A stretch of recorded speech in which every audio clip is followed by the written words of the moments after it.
এখন খাদিজা রাদিয়াল্লাহু তাআলা আনহা মুহাম্মদ সাল্লাল্লাহু আলাইহি ওয়াসাল্লামকে বলছে, আবুল কাসেম, আপনি তো 2টা বছর আমার কর্মচারী ছিলেন, 9টা বছর ঘর সংসার করলাম, 11টা বছর আপনারে প্রকাশ্যে গোপনে আলোতে অন্ধকারে দেখলাম, এক বিছানে দেখলাম, সব ভালো লাগলো। একটা জিনিস আপনার একটু আমার কাছে খটকা। কয় জিনিস? একটা জিনিস একটু খটকা লাগে। আপনি মাঝে মাঝে আকাশের দিকে তাকান, তন্ময় হয়ে থাকেন, আত্মভোলা হয়ে যান, আপনার যেন আত্মবিস্মৃতি ঘটে, আপনি নিজেকে হারিয়ে ফেলেন। আবুল কাসেম মুহাম্মদ, আপনি বলুন আপনার মধ্যে কোন অভাবটা আছে, কি ব্যথা আছে, আমি খাদিজা জীবন দিয়ে হলো সে অভাবটা পূর্ণ করব।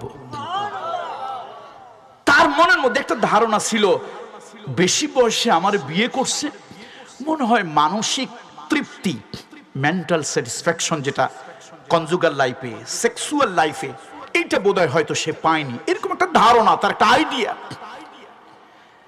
কিন্তু খটকা হলো, মা খাদিজা অনেক সুন্দরী আত্মীয়দেরকে বাড়িতে দাওয়াত দিয়েছে। মুহাম্মদ ইবনে আব্দুল্লাহ কখনো কোনোদিন কোনো সুন্দরী নারীর দিকে ফিরেও তাকায় নাই।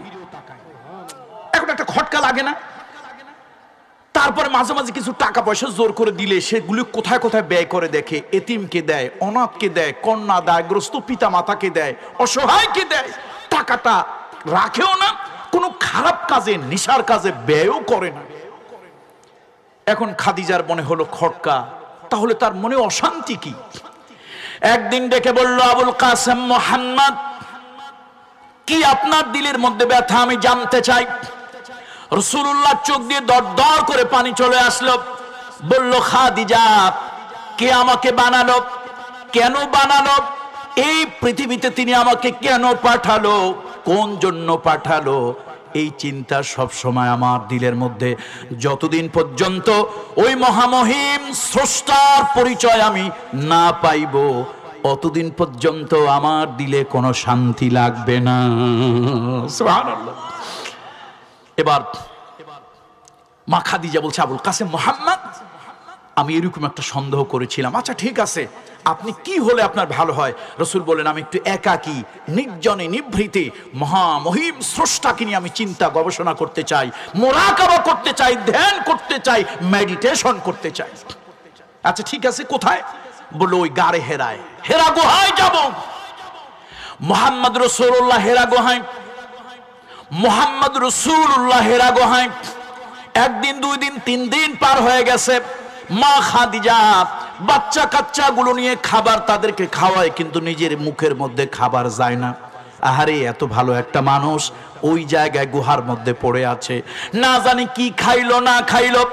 মা খাদিজা রাসূলুল্লাহর জন্য চামড়ার মশকে পানি, একটা পুটলির মধ্যে কিছু জবের ছাতু, আর একটা পুটলির মধ্যে কিছু খোরমা খেজুর নিয়া ওই বিশাল উঁচু জাবালে নূর, ওই হেরা পাহাড়টার মধ্যে উঠতে লাগলো। এই দুনিয়ায় 2টা কবরের কাছে যতবার আমি গিয়েছি, যতবার গিয়েছি 2টা কবরের কাছে গিয়া আমি আমার আবেগ ধরে রাখতে পারি নাই, হাউ হাউ করে আমি কেঁদে দিয়েছি।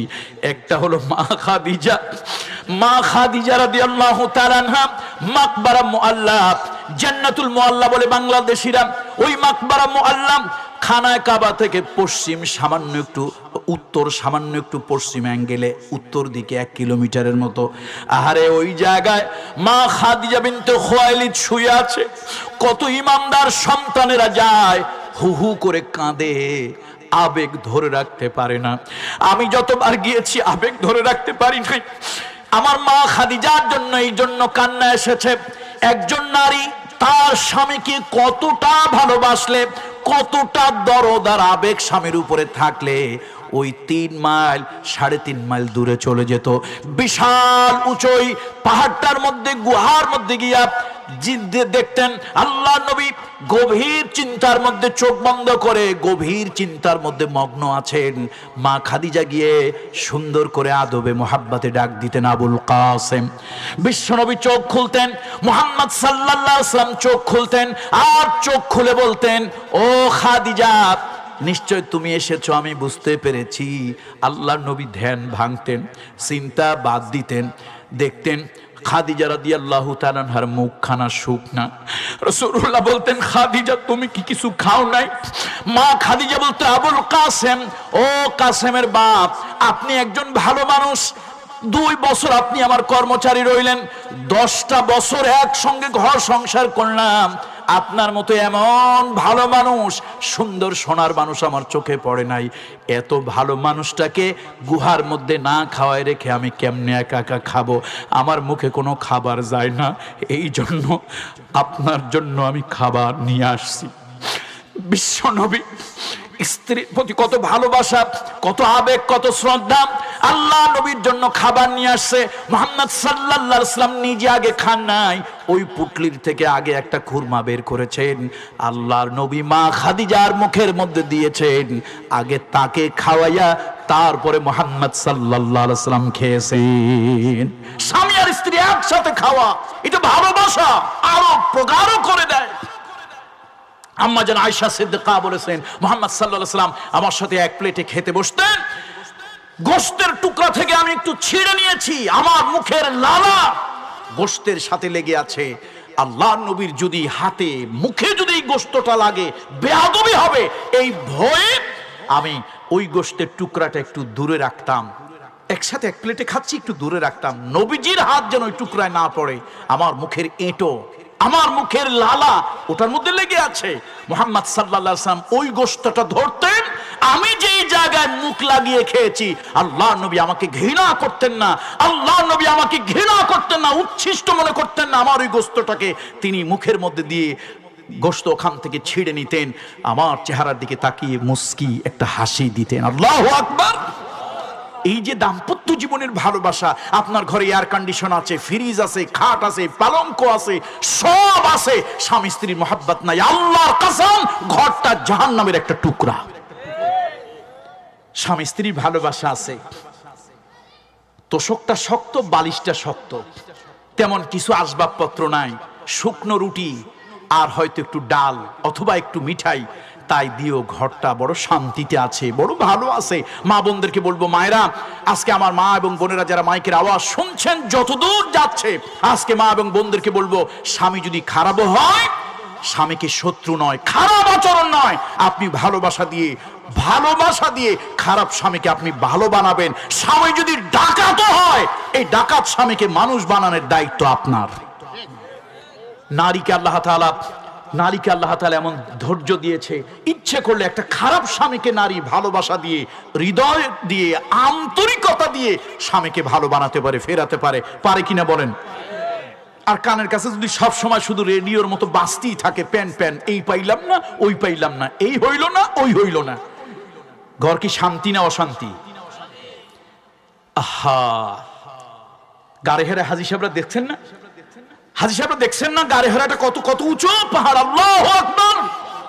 আমি 2টা কবরের কাছে গিয়ে আবেগ কখনো ধরে রাখতে পারি না। আমি ভাবছি আবার আসলে আমার আবেগ থাকবে না। যতবার গিয়েছি বিগত 20-25 বছরে, আমি যতবার গিয়েছি ততবার আমি মা খাদিজার কবরের কাছে, আর আরেকটা কবর সাইয়্যিদুশ শুহাদা আমির হামজা রাদিয়াল্লাহু তাআলা আনহু, তার কবরের কাছে গিয়ে আমি আবেগ ধরে রাখতে পারি নাই। কান্না এসেছে। কেন এসেছে?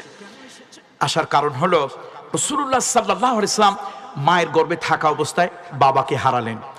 এখন স্বাভাবিক, বাপ মা যদি ছোট বয়সে মারা যায়, মনটা চায়, আরে আমার বাপটা কেমন ছিল, নাকটা কেমন ছিল, চোখটা কেমন ছিল, বাপের মুখটা কেমন ছিল, একটু দেখতে মন চায় না? মনের মধ্যে যখন ব্যথার জোয়ার আসে তখন মনটা অন্যরকম লাগে। লোকেরা বলতো, চাষিরা বলতো, চাচারা বলতো, গ্রামের লোকেরা বলতো, মুহাম্মদ বলেন না সাল্লাল্লাহু আলাইহি ওয়াসাল্লাম, এই তোমার বাপকে যদি দেখতে চাও, তোমার চাচা আমির হামজারে দেখো। আমির হামজা হলো তোমার বাপের ফটোকপি, জিরক্স কপি, মানে তোমার বাপের একেবারে হুবহু চেহারা তোমার এই চাচা আমির হামজার মধ্যে আছে।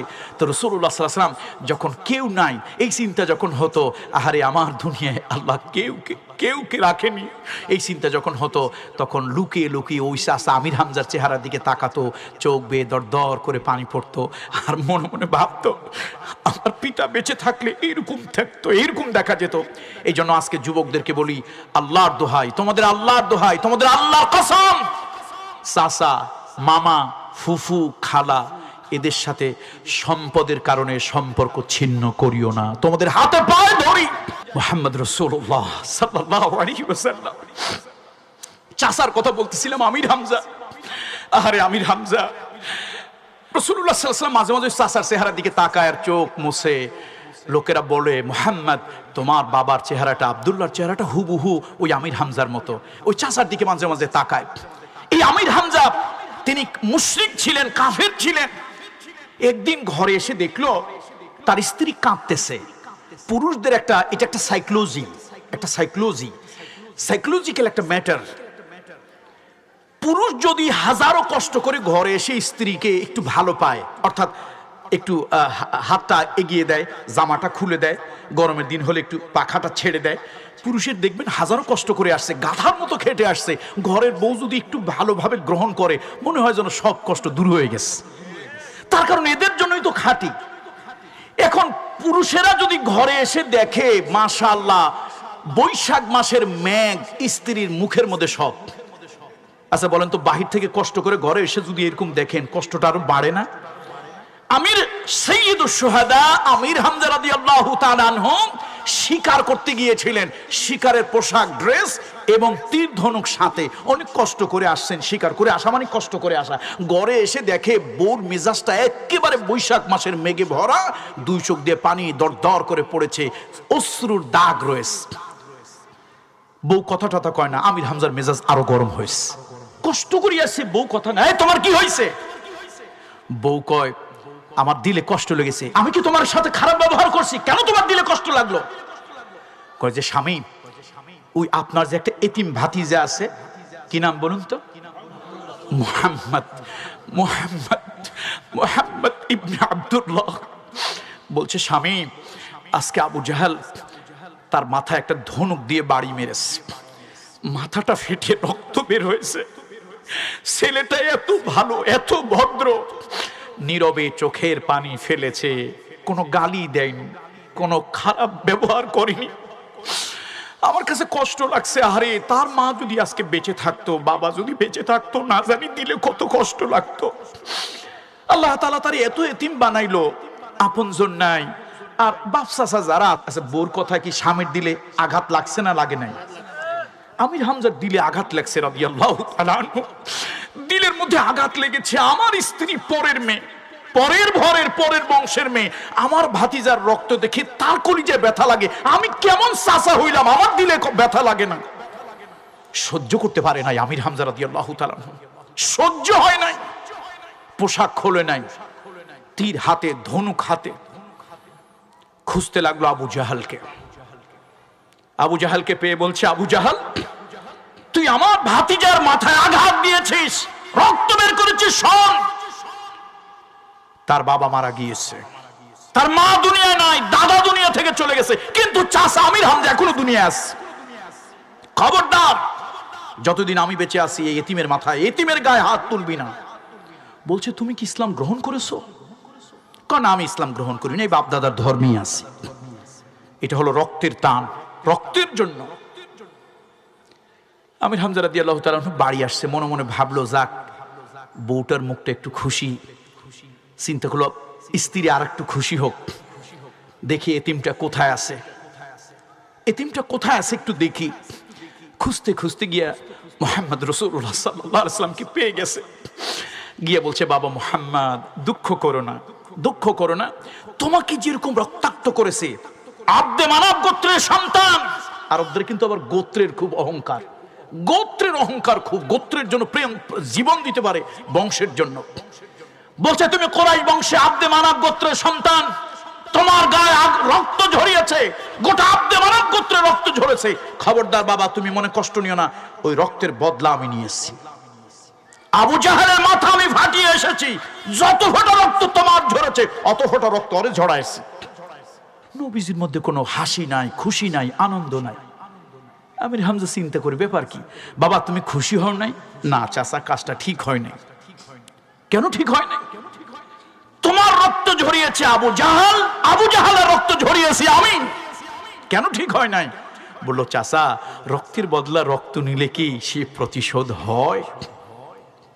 তাহলে তুমি খুশি হও নাই? না, আমি খুশি হই না। আমি রক্তের বদলা রক্ত, আঘাতের পরিবর্তে আঘাত, আক্রমণের পরিবর্তে আক্রমণ তো আমি চাই না, আমি খুশি হই নাই। তো তুমি খুশি হও কিসে?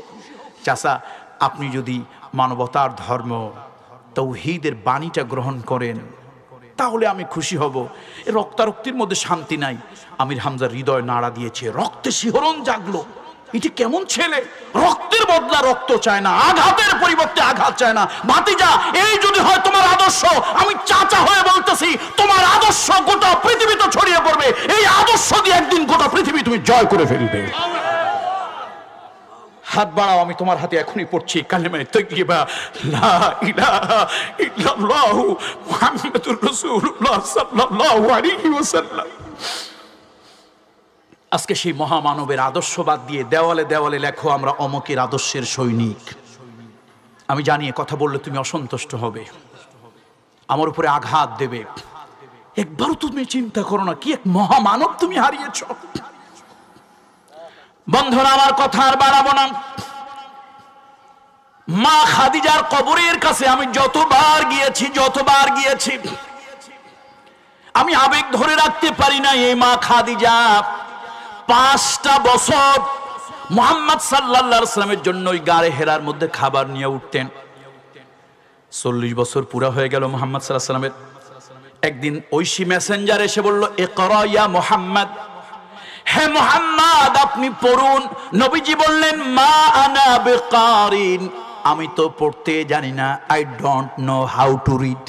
জিবরাইল বুকের ভিতরে জড়িয়ে ধরলেন, আলিঙ্গন করলেন, ঐশী ইলম রাসূলুল্লাহ সিনায় ঢেলে দিলেন। ও আমার মুরব্বীরা, ও গ্রামের সহজ সরল বাবাজিরা, ভালো করে শোনেন। দুনিয়ার সব জ্ঞান আছে কিন্তু ওহির জ্ঞান নাই। আল্লাহর আরশের ওহির জ্ঞান যার মধ্যে নাই, সে একটা নির্বোধ নিরেট মূর্খ। সে কি জন্য বলুন? মূর্খ। আমি বলি না, পণ্ডিত ডক্টর শহীদুল্লাহ বলেছেন, রিডিং, রিসার্চ, রিজার্ভ 3 জিনিস আছে, কিন্তু তোমার কাছে রিলিজিয়ন, ধর্ম নাই, you are a rascal. Pandit Shahidullah, doctor Shahidullah, Allah তাকে শহীদুল্লাহ, ঢাকা ইউনিভার্সিটির, আমার ঢাকা বিশ্ববিদ্যালয়ের শ্রেষ্ঠ শিক্ষক ছিলেন, পণ্ডিত ছিলেন। ডক্টর মোহাম্মদ শহীদুল্লাহকে আল্লাহ তাআলা জান্নাতে একটা উচ্চ মাকাম দান করুন। এই পণ্ডিত শহীদুল্লাহ বলেছিল, তুমি শিক্ষিত লোক, এডুকেটেড পারসন, তোমার কাছে রিডিং আছে, রিসার্চ আছে, রিজার্ভ আছে, বাট তোমার মধ্যে চতুর্থ একটা আর রিলিজিয়ন নাই, ধর্ম নাই। যদি ধর্ম না থাকে, তুমি যত বড় শিক্ষিত হও, ইউ আর এ রাস্কেল, তুমি একটা লম্পট। তুমি কি জোর বলুন, তুমি কি লম্পট। সুতরাং ধর্ম থাকতে হবে। পাইলট হন, অসুবিধা নাই, আল্লাহ আপনার সাথে থাকবে। ডাক্তার হন, অসুবিধা নাই, আল্লাহ কোথায় থাকবে? আপনার সাথে থাকবে। এই জন্য প্রথম আয়াত এলো, ইকরা, পড়ো, জ্ঞান অর্জন করো, স্কুলে পড়ো, কলেজে পড়ো, মাদ্রাসায় পড়ো, ইউনিভার্সিটিতে পড়ো, তবে কাকে নিয়ে? বিইসমে রব্বিক, বিইসমে রব্বিক। আল্লাহর নবী, আমি আর বাড়াবো না কথা, সব কথা শেষ করতে পারবো না। মুহাম্মদ রাসূলুল্লাহ সাল্লাল্লাহু আলাইহি ওয়াসাল্লাম ভয় পেয়ে গেলেন। একটু ভয় এলো। মানুষ ভয় পেলে আপনজনের কাছে যায়। কোন জায়গায় যায়? আপনজনের কাছে যায়। বিপদের সময় আপনজন খোঁজে, আপনজন সান্ত্বনা দিলে বিপদটা মনে হয় যেন আর বিপদ নাই। এই জন্য বন্ধুরা, ও মুরব্বীরা, টাঙ্গাইল ভুঁইয়াপুর নাকি, হ্যাঁ, কালীহাতি, ও আচ্ছা আচ্ছা আচ্ছা, কালীহাতির মুরব্বী বাবাজিদেরকে বলি, সুসময় বন্ধু বটে অনেকেই হয়, অসহায় অসময় হায় হায় কেউ কারো নয়। খবরদার, আপনজনদের বিপদে দূরে সরে যাবেন না। টাকা দিয়ে না পারেন, একটু সাহায্য কথা দিয়ে করবেন, মাথায় হাত বুলাবেন, পিঠে হাত বুলাবেন, ছোট হলে স্নেহ করবেন, বড় হলে একটু সাহস দেবেন। বিপদের দিনে যে বন্ধু পাশে থাকে, যে আত্মীয় পাশে থাকে, সেই হলো আপনজন, সেই হলো আপনজন। বিশ্বনবী মুহাম্মদ রাসূলুল্লাহর কাছে জিবরাইল এলো। আল্লাহ নবী ভয় পেলেন, শরীরের টেম্পারেচার বেড়ে গেল। আল্লাহ নবী ওই জায়গা থেকে নেমে আসলেন। তার কনজুগাল লাইফের পার্টনার মা খাদিজাকে বললেন, জাম্মিলুনি জাম্মিলুনি, ও খাদিজা তুমি আমাকে ঢেকে দাও। খাদিজা তুমি আমাকে জাম্মিলুনি, বস্ত্র দিয়ে ঢেকে দাও। খাদিজা বলছে, আবুল কাসেম মুহাম্মদ, আপনার কি হলো? আপনি এরকম করতেছেন কেন? কি হলো? বিশ্বনবী বললেন, শুনতেছেন আপনারা আমার কথা? বিশ্বনবী বললেন, আমার কাছে একজন ঐশী মেসেঞ্জার এসেছে, আমি ভয় পেয়েছি।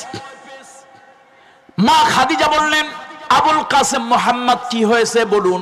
এবার নবীজি সব খুলে বললেন। মা খাদিজা বললেন, আবুল কাসেম মোহাম্মদ ভয় পাবেন না, ভয় পাবেন না। আমি 2 বছর আপনি আমার কর্মচারী ছিলেন, 2 বছর আপনি আমার কর্মচারী ছিলেন, তারপরে 10টা বছর আপনার আমি প্রকাশ্যে গোপনে আলোতে অন্ধকারে দেখলাম, প্রকাশ্যে গোপনে আলোতে অন্ধকারে দেখলাম। ও আবুল কাসেম মোহাম্মদ, আপনার মতো একজন মহামানব পৃথিবীতে আর কেউ হতে পারে না। আল্লাহু আকবার বলুন। আমি সে হাদিসটা আপনাদের সামনে তুলে ধরবো না সময়ের অভাবে, শুধু এইটুকু বলবো মা খাদিজা রাসূলুল্লাহকে যে কথাগুলো বলেছিলেন তার বাংলা তর্জমা হলো, আপনি এতিমের প্রতি সহায় হন, গরিবের প্রতি সহায় হন, বিধবার প্রতি সহায় হন, আত্মীয়তার হক আদায় করেন। আপনার মতো মানুষকে কেউ ধোঁকা দিতে পারে না, মানে কোনো ভূত, কোনো জিন ধোঁকা দিতে পারে না। আমার ধারণা আপনি নবী, সে হলো ঐশী মেসেঞ্জার, আল্লাহর কোনো ফেরেশতা, আল্লাহর কি ফেরেশতা। শুনুন, আমরা বলি ওরাকা ইবনে নওফেল রাসূলুল্লাহর প্রথম পরিচয় পেয়েছেন, না, এটা সঠিক কথা নয়। আমাদের এই দেশে একটা বই প্রচলিত আছে, হাকিমুল উম্মত আশরাফ আলী থানভী রহমতুল্লাহ আলাইহির, বইটার নাম হলো মাকামাতে সাহাবা কারামাতে সাহাবা। এই বইটার মধ্যে উনি লিখেছেন এবং ওনার এই কথার সাথে আমি একমত হয়েছি। হাকিমুল উম্মত আশরাফ আলীর কথার সাথে আমার কথা এবং আমার চিন্তা কেন যেন মিলে গিয়েছে। প্রথম রাসূলুল্লাহ সাল্লাল্লাহু আলাইহি ওয়াসাল্লামকে মা খাদিজা নবুয়তির স্বীকৃতি দিয়েছে, ওরাকা ইবনে নওফেল নয়। প্রথম রাসূলুল্লাহকে কে চিনেছে বলেন তো? স্ত্রী হিসেবে খাদিজা। কেন? মুহাম্মদ সাল্লাল্লাহু আলাইহি ওয়াসাল্লাম বারবার ভয় পাচ্ছিল। অন্যান্য নবীদের কাছে জিবরাইল 1 বার 2 বার 3 বার এসেছে, আমার নবীর কাছে জিবরাইল কম করে হলো 24,000 বার এসেছে। এখন জিবরাইল তো মুহাম্মদ সাল্লাল্লাহু আলাইহি ওয়াসাল্লামের ভয় ভাঙানোর জন্য ইয়া মুহাম্মদ বলতেছে, হুজুর ভয় পায়, কম্বলটা মুড়ি দেয়, বাচ্চা ছেলেদের মতো আচরণ করতেছে। খাদিজা বলল, আবুল কাসেম মোহাম্মদ, ওই লোকটা যদি আবার আসে, ওই লোকটা কে? ওই যে ফেরেশতা মাঝে মাঝে দেখা দেয়, ওই লোকটা যদি আবার আসে তো আপনি আমাকে ডাক দেবেন। এখন মুহাম্মদ সাল্লাল্লাহু আলাইহি ওয়াসাল্লাম তো কম্বল মুড়ি দিয়ে শুয়ে আছে জিবরাইলের ভয়ে। কতক্ষণ পর জিবরাইল আবার এসে, ইয়া মুহাম্মদ, উনি কম্বলটা উঠে দেখে ওই যে জিবরাইল, তাড়াতাড়ি কম্বলটা মুড়ি দিয়ে চিৎকার দিয়ে কয়, খাদিজা, লোকটা আসছে, লোকটা আসছে। এখন খাদিজা কয়, কুম ইয়া মুহাম্মদ, কুম কুম ইয়া আবুল কাসেম, কুম ইয়াল্লা কুম। উঠছে। কোন সময় ছোটর কথা মানতে হয় নাকি? স্বামী তার স্ত্রীর কথা মানবে, স্ত্রী তার স্বামীর কথা মানবে। এখন খাদিজা রাদিয়াল্লাহু তাআলা আনহা বলছে, আবুল কাসেম মোহাম্মদ, আপনি আমার ডান পাশে বসুন। তো নবীজি একেবারে সুবোধ বালকের মতো তার ডান পাশে বসছে। আচ্ছা দেখেন তো, লোকটারে দেখা যায়, জিবরাইল তো ওখান থেকে হাসে, মুস্কি মুস্কি হাসে। তার তো চলে গেলে চলবে না, জিবরাইল তো অসংখ্যবার আসবে, ভয় ভাঙাতে হবে না। এখন ওখান থেকে হাসে। নবীজি বলতেছে, ওই তো লোকটা হাসতেছে, ওই যে দেখতেছি। মা খাদিজা কিন্তু দেখে না। কে দেখতেছে বলুন তো? মুহাম্মদ সাল্লাল্লাহু আলাইহি ওয়াসাল্লাম বলল, মুহাম্মদ, আপনি আমার বাম পাশে বসুন। তো হুজুর ডান পাশ থেকে উঠে গিয়ে বাম পাশে বসছে। দেখেন তো লোকটাকে দেখা যায় কিনা? ওই তো ওই যে হাসতেছে। এবার মা খাদিজা বলল, আবুল কাসেম মোহাম্মদ, আপনি আমার কোলের মধ্যে বসুন। তো হুজুর কোলের মধ্যে বসছে। দেখেন তো লোকটাকে দেখা যায় কিনা? বলে, হ্যাঁ, ওই তো হাসতেছে। এবার মা খাদিজা মাথার কাপড় সরালেন, বুকের কাপড় সরালেন। গভীর ভালোবাসায়, মমতায় স্বামী আর স্ত্রীর কনজুগাল লাইফের জীবনে অনেক অধ্যায় তো আছে। সব কথা কি ওয়াজের মাহফিলে বলা যায়? অনেক বিষয় আছে। এবার মা খাদিজা তার বস্ত্র কিছুটা অনাবৃত করে তার ভালোবাসার পুরুষ, তার জীবন সঙ্গিনী, তার সন্তানের বাবা মুহাম্মদ রাসূলুল্লাহ সাল্লাল্লাহু আলাইহি ওয়াসাল্লামকে আলিঙ্গন করলেন, জড়িয়ে ধরলেন আর বললেন, আবুল কাসেম মোহাম্মদ, লোকটা কি দেখা যাচ্ছে? নবীজি বললেন, এতক্ষণ ছিল যেই না তুমি আমাকে কিছুটা বস্ত্র অনাবৃত করে গভীর মমতায় আলিঙ্গন করেছো, আমার কাছে মনে হলো লোকটা লজ্জা পেয়ে একটু দূরে সরে গেল। মা খাদিজা সাথে সাথে কাপড় চোপড় ঠিক করলেন, মুহাম্মদ সাল্লাল্লাহু আলাইহি ওয়াসাল্লামের ডান হাত ধরে দাঁড় করিয়ে ফেললেন, জোর করে টেনে উঠায় ফেললেন। আবুল কাসেম, ভয় পেও না, উনি ফেরেশতা আর তুমি আল্লাহর নবী। উনি ফেরেশতা, তুমি আল্লাহর নবী। কিভাবে বুঝলে? শোনো, মানুষকে মূল্যায়ন করা যায় টাকা দিয়ে, সুন্দরী নারী দিয়ে। আমি তোমাকে চিনতাম না, তোমার কথা শুনেছি, 2 বছর কর্মচারী ছিলে, টাকা দিয়ে আমি তোমাকে পরীক্ষা করেছি। তোমার সময় আমার স্বামী হলে অন্ধকার রাতে এক বিছানে শুয়েছি, 10টা বছর তোমাকে দেখেছি। তুমি যখন অন্য মনস্ক হয়ে যেতে, আত্মভোলা হয়ে যেতে, আত্মবিশ্রুতি তোমার ঘটতো, তুমি আকাশের পানে তন্ময় হয়ে তাকিয়ে থাকতে, চোখ বেয়ে টপ টপ করে পানি পড়তো। আমার ধারণা ছিল অর্থের প্রতি তোমার আকাঙ্ক্ষা জেগেছে, সুন্দরী নারীর প্রতি তোমার লোভ হয়েছে। আমি সুন্দরী নারী আত্মীয়দেরকে দাওয়াত দিয়েছি, কোনোদিন কারো দিকে তুমি ফিরেও তাকাওনি। আমি তোমাকে টাকা দিয়ে পরীক্ষা করেছি, সুন্দরী নারী দিয়ে পরীক্ষা করেছি। আমি আরবের সমাজপতিদেরকে বলেছি, আমার মুহাম্মদ, আমার স্বামীকে আবুল কাসেমকে তোমরা একটু নিয়ে তোমাদের সাথে কাজে লাগাও। সমাজ নেতৃত্ব দেওয়ার জন্য তুমি এগিয়ে যাওনি, নেতৃত্বের লোভও, সমাজ লিড দেওয়ার লোভও তোমার মধ্যে নাই। এই 3 জিনিসে আমার কাছে মনে হয়েছে তুমি অন্য কিছু। আমি পরীক্ষা করলাম, ওই যে লোকটা তোমাকে দেখে দূরে সরে গেল, ওই লোকটা যদি জিন, পিচাস, এই জাতীয়, এই প্রজাতির হতো, তাহলে আমি তোমাকে আলিঙ্গন করছি, সে আরো তাকায় তাকায় দেখতো, মজা নিত। যেহেতু তিনি সম্মানী ফেরেশতা, সম্মানী ফেরেশতা, স্বামী স্ত্রী দাম্পত্য জীবনের কিছু অধ্যায় আছে যা সম্মানী ফেরেশতারা দেখেন না, চোখ ফিরিয়ে নেন। সুতরাং আমি একান্ত তোমাকে যখন আলিঙ্গন করলাম, আগে ছিলেন কিন্তু পরে আর তিনি রইলেন না, তাহলে বুঝতে পারলাম তিনি নিশ্চয় আল্লাহর কোনো ফেরেশতাই হবেন। চলো তারপরও কনফিউশন, হেজিটেশন দূর করি। চলো, সব থেকে বড় আসমানি কিতাবের আলেমের নাম ছিল শিয়া। কি ছিল? শিয়া। দুনিয়া থেকে কিছুদিন আগেই পাস্ট গত হয়েছে, মারা গিয়েছে। এখন সব থেকে বড় আলেম হলো ওরাকা ইবনে নওফল। বললো চলো তার কাছে নিয়ে যাই। ওরাকা ইবনে নওফলের কাছে নিয়ে গেল মুহাম্মদ সাল্লাল্লাহু আলাইহি ওয়াসাল্লামকে। এ ভাইরা শুনুন, আল্লাহর দোহাই দিয়ে বলি, আল্লাহর কসম দিয়ে বলি, কান খুলে শুনুন, ডায়েরির মধ্যে লিখে নেন। হাদিস, সময়ের অভাবে হাদিসের উদ্ধৃতিগুলো আমি আপনাদের সামনে দিতে পারলাম না। হাদিস, ইতিহাস শুনুন। ওরাকা ইবনে নওফল মুহাম্মদ সাল্লাল্লাহু আলাইহি ওয়াসাল্লামের সব কথা, খাদিজার সব কথা শুনে প্রথমে তিনি হাসলেন, তারপরে তিনি কাঁদলেন। খাদিজা বিনতে খুয়াইলিদ রাদিয়াল্লাহু তাআলা আনহা জিজ্ঞেস করলো, আপনি কাঁদলেন কেন, হাসলেন কেন? বললাম, হাসলাম এই জন্য, আমার পূর্বপুরুষেরা শেষ নবীকে দেখার জন্য অনেক দান সাদগা অনেক কিছু করেছে এবং কাবার কাছে গিয়ে অনেক কেঁদেছে যে শেষ একজন নবী আসমানি কিতাবে লেখা আছে আসবে। ওই তাকে দেখার জন্য অনেকে প্রত্যাশা করেছে, তার উম্মতের অন্তর্ভুক্ত হওয়ার জন্য, কিন্তু কেউ তাদের আশা পূরণ হয়নি। আমি হাসলাম এই জন্য যে আজকে তুমি যে বর্ণনা দিলে এবং আমার ভ্রাতুষ্পুত্র মুহাম্মদ যে বর্ণনা দিল, তাতে আমার কাছে মনে হয় সে আখিরি পয়গম্বর আজকে আমার সামনে। আমি বড় সৌভাগ্যবান, এই জন্য হাসলাম। তো কাঁদলেন কেন? এবার তিনি অশ্রু মুছে বললেন, এই ভালো মানুষটা সত্যের দাওয়াত দিতে গিয়ে একদিন তার লোকেরা তাকে হত্যার পরিকল্পনা করবে, তার নাগরিকত্ব ক্যান্সেল করে এলাকা ছেড়ে তাকে তাড়িয়ে দেবে। হাদিসে এসেছে, নবীজি অবাক হয়ে বলল, আমাকে জাতির এত ভালোবাসে, আল আমিন বলে আমাকে নাগরিকত্ব ক্যান্সেল করে তাড়িয়ে দেবে? দেখেন ঘটনা 13 বছর পরের কথা। 13 বছর আগে বুড়ো বলতেছে, আমি কাঁদছি এই জন্য, সেই দিন যদি আমি জীবিত থাকতাম, একটা মানুষ তোমার পাশে না দাঁড়ালো, বুড়ো বয়সে একটা লাঠি তরবারি নিয়ে তুমি মুহাম্মাদের পাশে গিয়ে দাঁড়াতাম, মুহাম্মাদের গায়ে আঘাত করার আগে আমার উপরে আঘাত করো। শোনো, পৃথিবীতে যত সত্যের পক্ষে কথা যারা বলেছে, সমাজপতিরা, রাষ্ট্রপতিরা, রাষ্ট্র যারা পরিচালনা করছে, তাদেরকে জীবনের হুমকি হয়েছে, মামলা দিয়েছে, হামলা করেছে, জেলের মধ্যে ঢোকায়েছে, নাগরিকত্ব ক্যান্সেল করে জোর করে তারা দেশ থেকে দেশান্তর করে দিয়েছে। আল্লাহর কসম, একটা কথাও বানিয়ে বলছি না, আল্লাহর কসম। সুতরাং আপনারা আমাদেরকে পিসাব বলেন, দাওয়াত দেন, হাদিয়া দেন, মুরগি খাওয়ান, আমরাও বড় সম্মানে খাই, কিন্তু সত্য কথা আপনাদের সামনে বললো পাথরের বৃষ্টি আপনারাও নিক্ষেপ করবেন। এই জন্য আমরা অনেক কথা জানি কিন্তু তালে মালে চলি, আর কি তালে মালে চলি। 13 বছর পরের কথা, নবীজিকে সত্যি অশ্রু সজল নয়নে নিজের জন্মভূমি ছেড়ে চলে যেতে হয়েছিল। নবুয়তির কত বছরে? 13 বছরে।